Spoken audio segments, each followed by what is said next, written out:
The world is becoming economically more integrated. Legal barriers to trade and financial flows are being reduced by the World Trade Organization and others.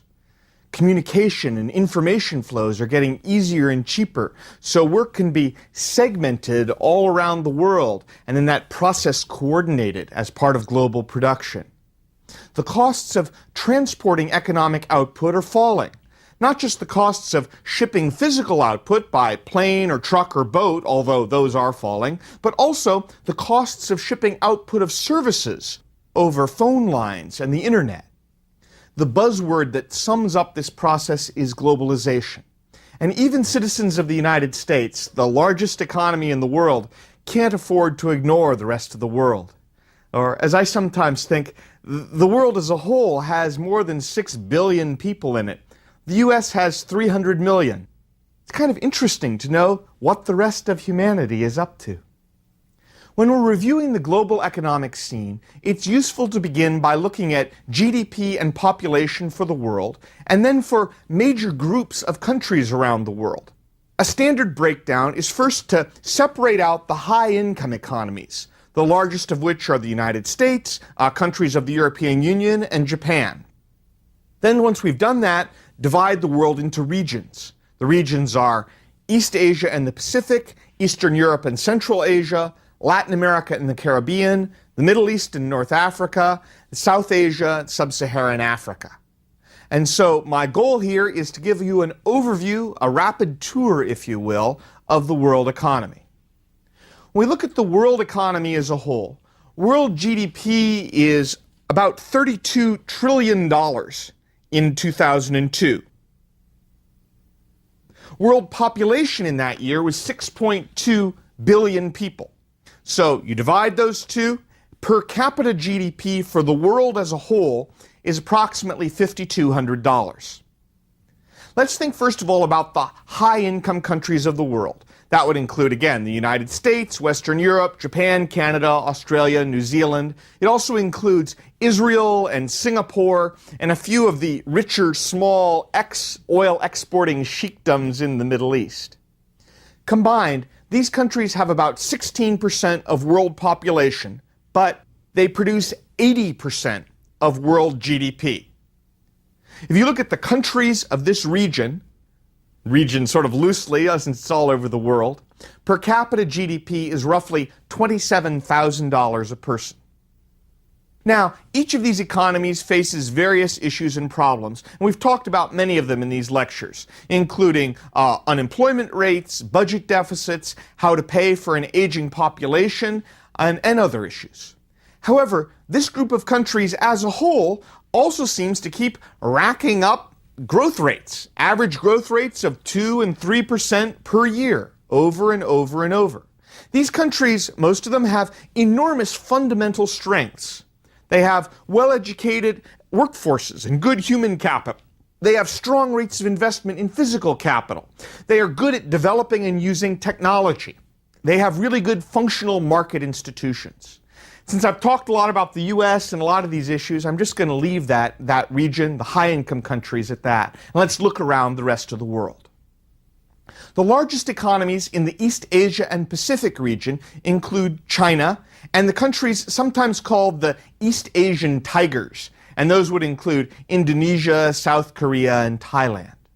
These countries have 30% of world population, with China accounting for 2/3 of that. China has 20% of world population all by itself. But these countries produce about 6% of world output. Per capita GDP for the region, which is heavily influenced by China, is about $1,000.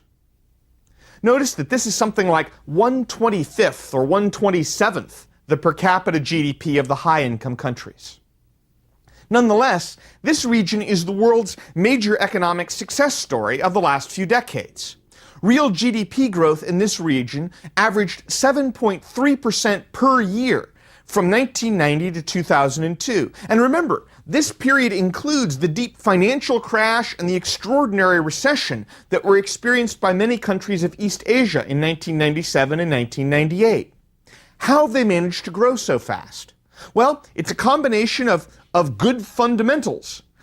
Very high savings rate, very high domestic investment rates, a major effort to build human capital through expanding public education, raising everyone up through different levels, first a 6th grade level, then a 9th grade level, then a 12th grade level of education. They've had a great willingness to import technology and learn how to do things and use that technology. And they've had a great willingness to integrate very effectively into the world economy. In China as well, the move away from a planned, centralized economy into a market-oriented economy has allowed that economy to have an enormous boost. This region, East Asia and Pacific, is the good news of the world economy in a lot of ways. The largest economy in the region of Eastern Europe and Central Asia is Russia, but other large economies in this region include Poland and Turkey. This region has about 7.5% of world population, but it produces only about 3.5% of world output. Per capita GDP for this region is about $2,400. Now, this is, vastly better than China, well over double the levels in the East Asia and Pacific region, but it's only about 1/10 the level of the high-income countries. I still look back and wonder sometimes, sort of thinking about that time from the 1950s well into the 1980s, when people used to talk about the economy of the old USSR as if it was roughly comparable to the economy of the United States or to the economy of Europe. Many people, including, I'd add, a lot of economists, were fooled by the Soviet champions and the space program and what looked like certain well-developed parts of the city of Moscow in the old Soviet Union. But all that time, the Soviet Union, now Russia and all the surrounding countries, actually had economies that were a lot closer to Mexico or Brazil than to the United States level. Economies in this region have had extraordinary difficulties in the 1990s. In fact, the real GDP of this region is actually lower in 2002 than it was in 1990. As Russia and countries of Eastern Europe opened up to market forces in the early 1990s, their economies just almost nearly collapsed from the shock of it all.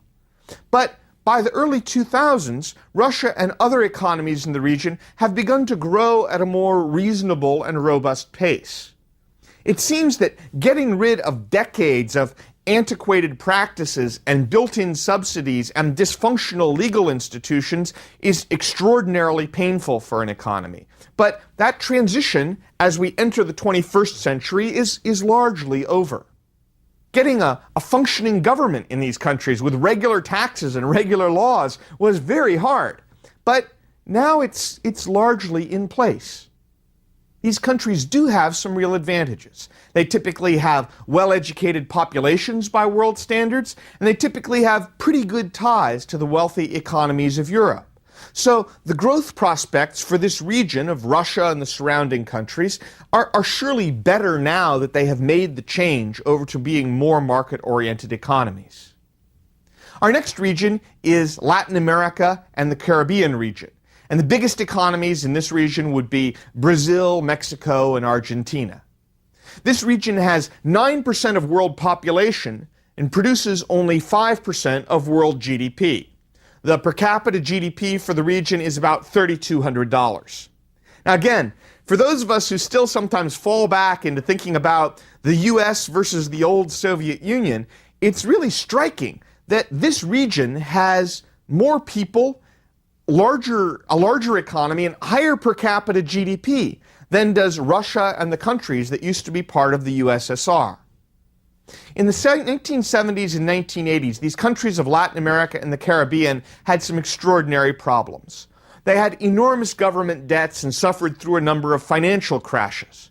They had inward-looking trade policies where they often tried to nurture their infant industries and avoid any kind of imports in a way that did not help produce long-term growth. They often suffered from horrendous inflation and enormous government budget deficits, where aggregate demand was just soaring and soaring and inflation rates often verged into hyperinflation. But now, as we're a few years into the 21st century, these countries have more or less shaped up their macroeconomic policies. They've certainly tamed their hyperinflation. They have largely, although not entirely, given up on protecting infant industries.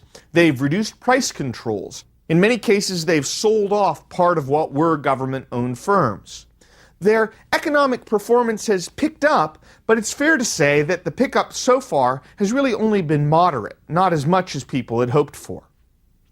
Real per capita GDP for many countries in this region actually declined during the 1980s. In Latin America, the 1980s are sometimes called the lost decade for economic growth. But growth in real GDP from 1990 up through the early 2000s was 2.9% per year. This is both encouraging and discouraging. I mean, it's obviously better than having another lost decade, but that 2.9% a year is just a touch better growth than the high-income countries of the world. And Latin America and the Caribbean aren't going to do much catching up to the high-income countries if they only grow at that pace.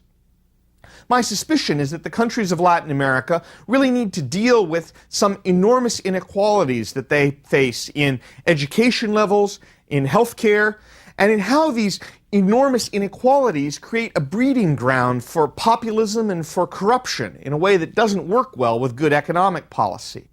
It's also true that this part of the world needs to get serious about competing in the world economy. There's a lot of good rhetoric, but the region still has far too many barriers to markets and to trade. And in particular, it has too many barriers with trading across Latin America and the Caribbean. Not so much worried about trading with the rest of the world, but just trade within the region itself isn't working especially well. Our next region is the Middle East and North Africa. And the largest economies in that region would include Saudi Arabia, Iran, and Egypt. For the record, Israel, as I think I mentioned before, is counted in the high-income countries of the world, and so are a couple of the small, rich, oil-exporting countries like Kuwait and the United Arab Emirates. This region has about 5% of world population and 2% of world output. Per capita GDP is about $2,200.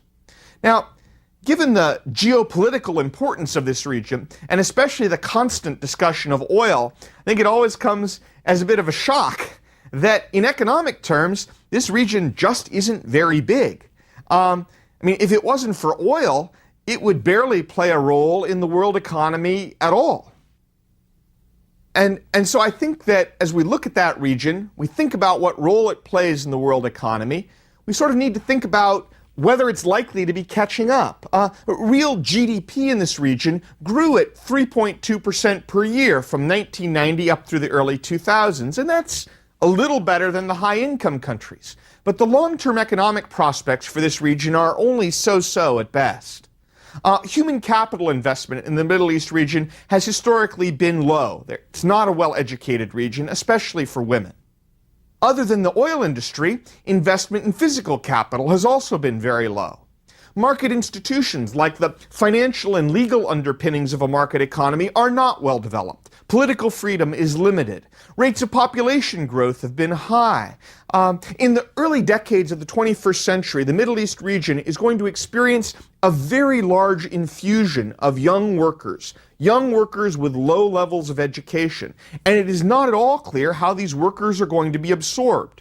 The oil industry is very capital intensive. It's not going to hire them. The governments have large budget deficits, by and large. They're not likely to provide government jobs. And the private sector hasn't shown an ability to expand and draw in these new workers that are going to be there. In the South Asia region, the largest economy by far is India, but other large countries in the region include Pakistan and Bangladesh. This region has about 22% of world population, but it only produces 2% of world GDP. Per capita GDP in this region is $460. This region is obviously extremely poor, but there are at least some mildly encouraging signs. From 1990 into the early 2000s, real GDP in this region grew at 5.4% per year, roughly double the rate of high-income economies. So there's some catch-up going on there.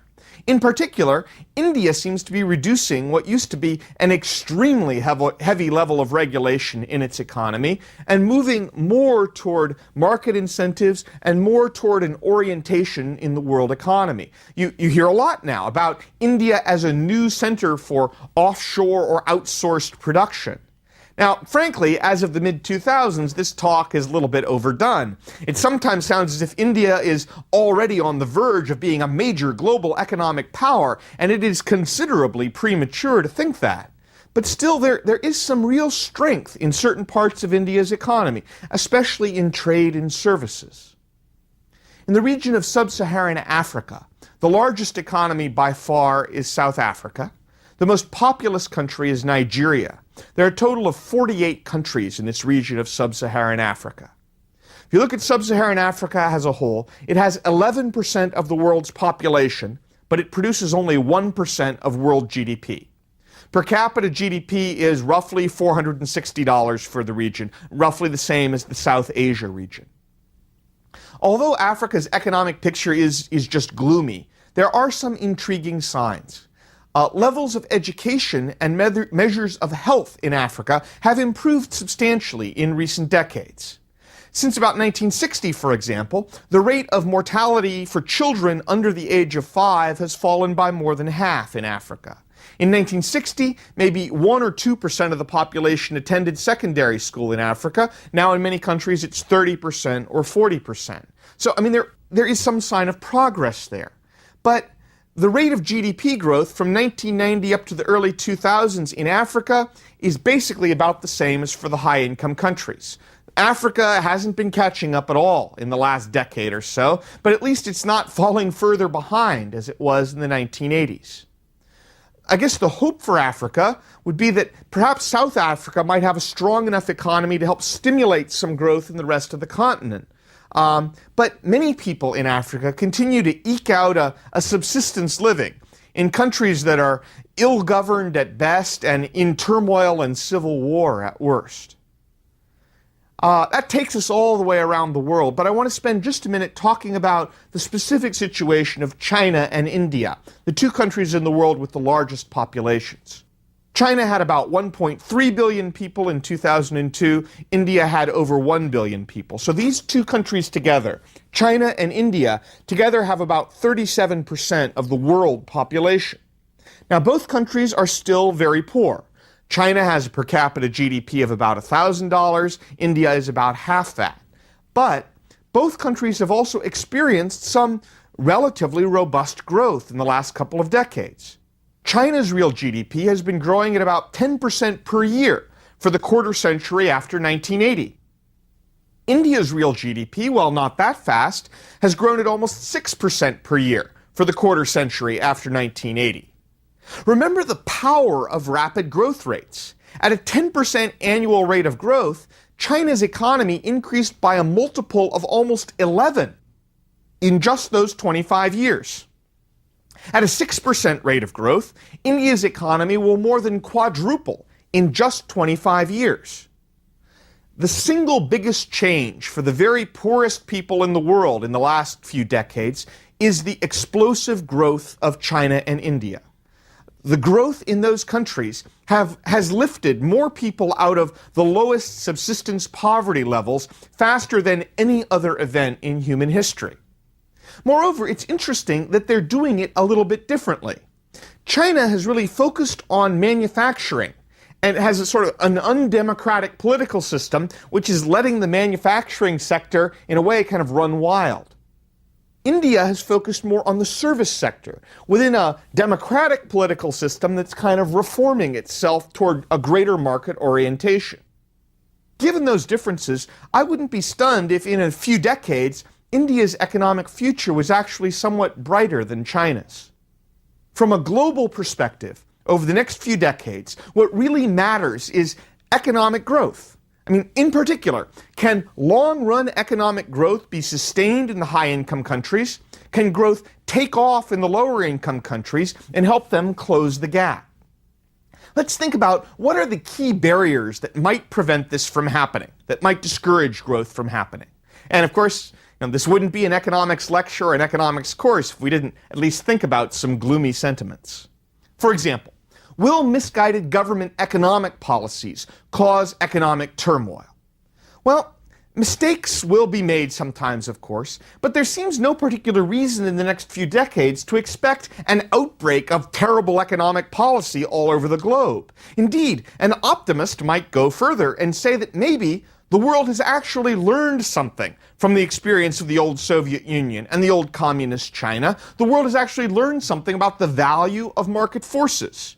From looking at Japan and East Asia, we've learned something about benefits from trade. From experiences of the 1980s, we've learned something about the problems of enormous budget deficits, printing money, and creating hyperinflation. We've learned something about the value of widespread education and health policies to help build human capital. So I don't think that that's likely to drag down world economic growth. Will war disrupt long-run economic growth? I think the answer is probably not. Yes, there are places in the world where small countries like North Korea are building their own nuclear weapons. Maybe China will overreach and start a war over Taiwan. Maybe the tensions between India and Pakistan will heat up. Maybe one of the wars in Africa will spread, or one of the civil disturbances in the Middle East will turn worse. But it's worth remembering that a lot of political change has happened without widespread war. I'm thinking, for example, of the breakup of the Soviet Union. There was constant fear that the Cold War might heat up, but in the end, the Soviet Union disintegrated more or less peacefully. The same could be said of the arrival of a degree of capitalism in China. It's also worth remembering that although being in a war zone is of course very harmful to the smooth functioning of an economy, the damage can also be repaired. I mean, think of the recovery of Europe's economies after the devastation of World War II. Will a trade war cripple the global economy? Well, economic historians teach there was a previous age of globalization. It happened from the end of the 19th century up until about World War I. But that age of globalization ended in a series of world wars, political reactions against trade, and Great Depression. Could that all happen again? The world does have now more than 50 years of momentum toward more free trade since the end of World War II. And despite the fact that every trade agreement is a major political battle, this general momentum toward free trade seems to me extremely difficult to stop. After all, the costs of trade keep falling. Communications keeps getting easier. Management of global businesses, the legal and financial issues, the transportation issues for going across international borders are all getting somewhat easier over time. And the economic gains from taking advantage of trade are only going to continue. So I sort of expect that process to be ongoing.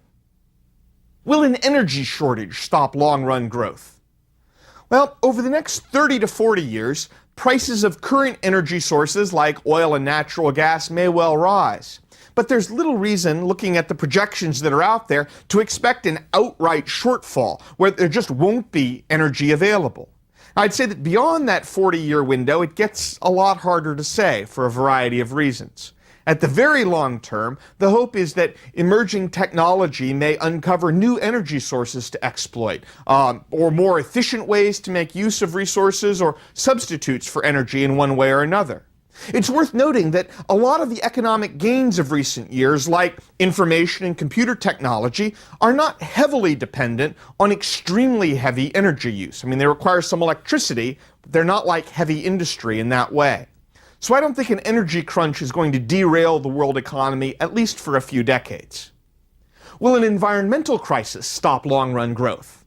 Well, one way or another, we're going to need to pay for a clean environment. Either you pay because you're living in a dirty environment, or you pay to clean it up. The U.S. economy pays something like 2 to 3% of GDP on costs related to keeping the environment clean. And the good news is that this share of keeping the environment clean seems to be more or less constant. It's not increasing over time. So as the economy grows, we can continue to make things cleaner without committing ever more resources. The other good news is that rapidly growing economies like China and India and Mexico have become much more aware of the environment than the US was, say, a century ago. And the quality of air and water in those countries, while it's not great by US standards, is actually typically improving. In general, a richer world will be more willing to spend resources on environmental protection. In fact, if we were to tax energy sources for environmental purposes, like reducing the risk that greenhouse warming might occur, we would also increase incentives for conserving energy and reduce that earlier concern that we might run into a problem of energy running out. Will population growth outstrip world economic growth? In the 1960s and 1970s, you could read a lot about how rapid population growth was going to overwhelm economic growth very soon. The current thinking is quite a bit different. The current thinking focuses on the idea that countries go through a demographic transition, where birth rates come way, way down and health and life expectancy go way, way up. In Japan and countries across Europe, this demographic transition is so strong that populations are expected to actually start declining, and declining substantially in the next half century. Even in many low-income countries, like countries in Europe or in Africa and in South Asia, birth rates are way, way down from what they were in the 1960s and 1970s. As my wife likes to note, it's pretty amazing what happens when women get a little more education and contraception becomes widely available. The current projections are that world population may well top out around about 2050 and then actually be flat or declining after that. Sometimes it seems as if the global economy is nothing but a threat to the United States. But the future economy is going to have remarkable opportunities along with its challenges.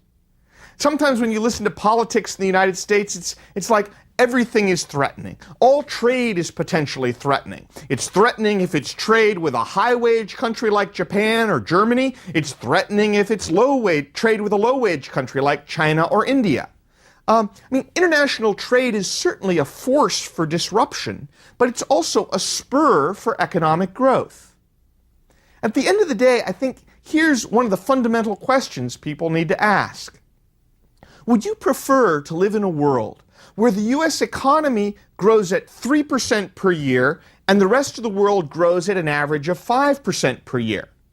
So the U.S. has 3% growth, but the rest of the world is catching up. Or would you rather live in a world where the U.S. economy averages 2% growth a year and the rest of the world averages 1% a year? Do you prefer a faster absolute rate of growth for the U.S. economy? Or do you prefer the U.S. staying ahead of the other countries of the world and the other countries not being able to catch up?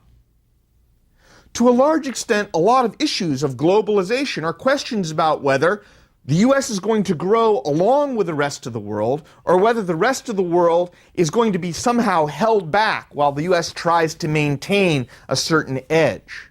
Most economists prefer a higher absolute rate of growth and recognize the rest of the world may grow more quickly, and we view that as a good thing too.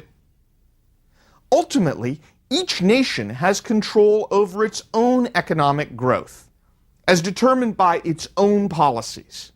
No one is forced by globalization to enact bad policies. For example, nations can decide whether or not they're going to encourage long-term savings and investment in a market-oriented context, and how they're going to increase productivity. Other nations, when they grow, are not growing at the expense of the United States. The United States is not growing at the expense of other nations. The world economy is not a zero-sum game with a fixed amount of growth. Instead, it's a cooperative venture where we can all grow more quickly if we work together in networks of trade and production and technology and knowledge going all around the world. Each nation within this network remains responsible for its own destiny. If nations undertake policies that build human capital, that help build physical capital, that create new technology, and that lead to a better legal and financial infrastructure for supporting markets, then those nations are going to tend to grow. Nations which can't put together that package of ingredients are not going to grow. Now, there are certainly reasons to be concerned over the future competitive position of the U.S. economy. For example, with human capital, there are big issues about how can we improve K through 12 education so U.S. workers of the future will have a really solid level of basic education. There are questions about whether the U.S. is educating enough scientists and engineers to really deal with the new technologies of the future. There are macroeconomic questions about the level of savings and the level of investment that occur. How will the United States, for example, address the extremely large budget deficits that it's projected to have several decades into the future? How is this country going to deal with the aging of its population and the large projected rise in Social Security and especially Medicare spending? And when we think about new technology, really one of the main drivers of economic growth, is the U.S. spending enough on research and development? With intellectual property rights, are we providing the right kind of incentives for future growth? These are all real problems, but they're also problems that the U.S. is going to need to face by itself. In that way, our future is really in our own hands.